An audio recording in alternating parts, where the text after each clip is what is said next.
Hello, नमस्कार। मैं doctor Nikhil Wankhede एक बार फिर से आप सभी का स्वागत करता हूं मेरे YouTube channel Kashvi dental clinic पर। जैसे आपको पता है, हर हफ्ते हम हमारे यूट्यूब चैनल पे एक नया टॉपिक अपलोड करते हैं, डेंटिस्ट्री से रिलेटेड रहे या कोई और। उसी सीरीज़ में आज एक नया टॉपिक हम यहाँ पर हमारे यूट्यूब पेज पर अपलोड करने वाले हैं, जो कि है थर्ड मोलर एक्सट्रैक्शन यानी विजडम टूथ एक्सट्रैक्शन या फिर अक्कल दाढ़ निकालना। सबसे पहले मैं आप सभी को धन्यवाद कहना चाहूँगा कि आप मेरे वीडियोज़ को अच्छा सपोर्ट कर रहे हैं, सब लोग देख रहे हैं, शेयर कर रहे हैं, इसलिए आप सभी को मैं धन्यवाद करना चाहता हूँ। So without wasting any further time, let's start with our topic. So सबसे पहले अक्कल दाढ़ क्या होती है? जो हमारे मुंह में सबसे लास्ट में आने वाला दांत है, उसे हम अक्कल दाढ़ कहते हैं या फिर थर्ड मोलर कहते हैं या फिर हम उसे विजडम टूथ कहते हैं। यूजुअली इसे अक्कल दाढ़ इसलिए कहा जाता है क्योंकि इसके आने का जो समय है वो है 16 से 21 साल।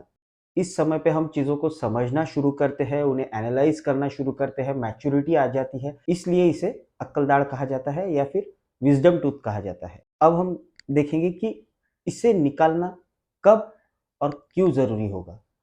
तो अक्कल दाढ़ हम तब निकालने के लिए पेशेंट को सजेस्ट करते हैं जब उसको सड़न लग चुकी है, अगर उसकी वजह से जो आजू बाजू का एरिया है उसमें सूजन आ गई है, अगर वो दांत पूरी तरीके से आने वाला नहीं है मुंह में उस वक्त, या फिर अगर उस दांत की वजह से सामने वाले दांत को कीड़ा लग रहा है, अगर वो दांत बाहर नहीं आया है लेकिन अंदर ही उसके बाजू में एक सिस्ट बन चुकी है जिसकी वजह से कि जो एंगल है या फिर ऊपर का जो पोर्शन है हमारे जबड़े का वो सूज चुका है ऐसे वक्त पे, या फिर मुंह खुल नहीं रहा है उसके इन्फेक्शन की वजह से, तो ऐसे वक्त पे हम पेशेंट को थर्ड मोलर या फिर अक्कल दांत निकालने के लिए सजेस्ट करते हैं। इसके अलावा अगर फ्यूचर में उस दांत को हमें पता है कि इस दांत का हमें यूज़ नहीं होने वाला है, ये सिर्फ हमें ट्रबल करने वाला है, तो ऐसे वक्त पे फिर हम पेशेंट को अक्कल दाढ़ निकालने के लिए सजेस्ट करते हैं।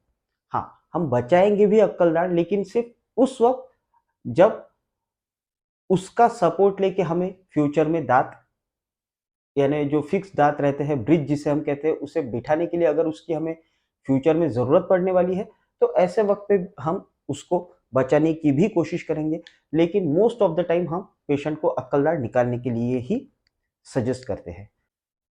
तो अब हम देखेंगे कि अक्कल दाढ़ के फंसे रहने के कितने अलग अलग टाइप हो सकते हैं। तो सबसे पहला तो है वर्टिकल इम्पैक्शन, यानी पूरा पूरा दांत ही हड्डी के और बोन के नीचे दबा हुआ होता है। सेकंड इज हॉरिजॉन्टल इम्पैक्शन, जिसमें मीजियो एंगुलर इम्पैक्शन और डिस्टो एंगुलर इम्पैक्शन, ये दो वेराइटीज है। बाद में इसके अलावा है बकल टिल्ट या फिर लिंगुअल टिल्ट, यानी या तो गाल के साइड में दांत झुका हुआ होना या फिर जो तालू है या फिर जबान है उस साइड में दांत जो है वो झुका हुआ रहेगा। मिजियो एंगुलर और डिस्टो एंगुलर जो है, मिजियो एंगुलर यानी सामने वाले दांत की तरफ दांत झुका हुआ रहेगा, उसकी वजह से दांत नहीं आ रहा है।